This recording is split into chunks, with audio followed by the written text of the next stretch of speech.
Hey, welcome back to another Jog video. It's your man Jake, voted world's sexiest anti-imperialist, and you're watching gameplay footage while listening to my wonderful, or maybe not so wonderful, voice rant about all kinds of topics. Without further ado, let's just jump right in. There's a tendency from the apolitical types to complain about any societal issue being quote-unquote made political.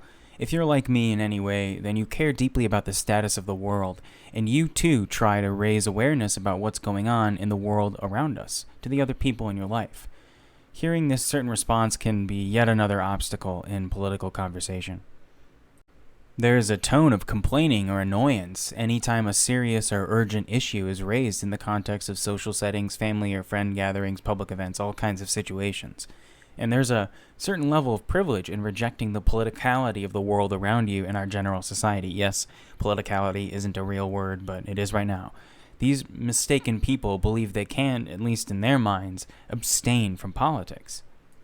But there are millions and millions of people all around the world where politics is a part of everyday life.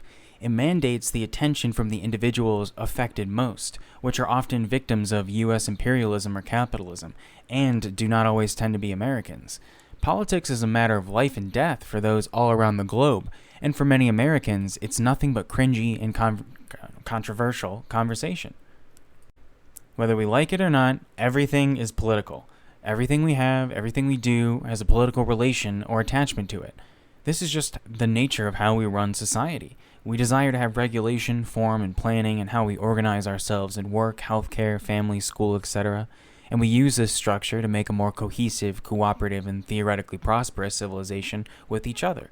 From the nomadic tribes thousands and thousands and thousands of years ago to the modern times, politics, all the time, orients ourselves more efficiently and progressively every day.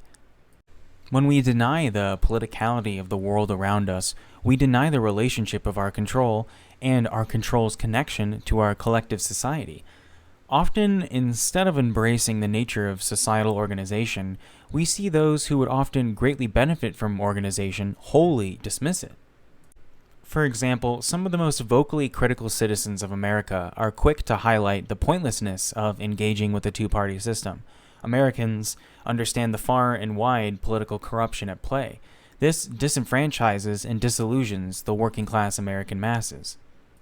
However, instead of pursuing the alleged natural feelings of industriousness Americans claim to possess, instead of investigating the problem, instead of asking questions about what we can do better or if we can make a better system, no, instead you get defeated workers, the politically disillusioned and disempowered, and many politically misinformed individuals actively harming their own interests via voting for traditional American parties, pursuing mistaken ideologies like libertarianism or anarchism, or even abstaining from politics entirely, abdicating one's responsibility for participation. But what never seems to be entertained is an alternative option. You never see Americans suggest massive systemic changes. You never see them admit the need for comprehensive change despite the endless counting reasons. And I think that has something to do with this lack of acknowledgement that there is so much politics around us. There's a palpable fear of change in most Americans, and that fear of change, that comfort of stagnation, is going to be the death of us unless we do something about it. We have great collective power to change how we live. Americans, we have lost our ability to determine the ease with which we can truly change the political structure and organization of our nation. Every single country and their sovereignty recognized internationally with them all stemmed from revolutions, began from revolutions, carried out by the people against their oppressors, revolutions like and including the bourgeois American Revolution. Historically, this fact has been observed by all kinds of particularly leftist individuals like Marx, Engels, Lenin, Fidel Castro, Che Guevara, Mao, Fanon, and many, many more titans of societal progress. It is nothing short of logically and historically literate and conclusive to admit the necessity for revolution. The material conditions in America have created a late-stage capitalist system like nothing else, and every day that passes, the American empire wanes ever more. It is our opportunity to recognize the universality of politics all around us. We can seize the chance for change once we begin to see and observe the true state of our society and culture around us. I will talk about in other videos the actual changes we can make, but I really want this video to focus on the mandate for political participation. We cannot neglect the way we run our world. There is no good reason we should resist our duty to take back our governments, to take back our economies, our societies, our world. We're allowed to say enough is enough and make real change.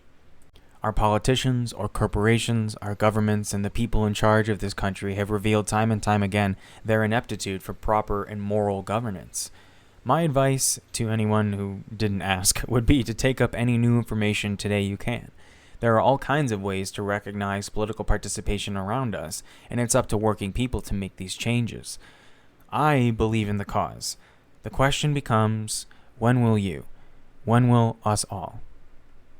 Thank you for watching. I hope you enjoyed my content. Please like and subscribe if you wish to see more. I hope everybody is doing well. Make sure to take care of yourselves, and I'll see you in the next one. Thanks again for watching, and peace.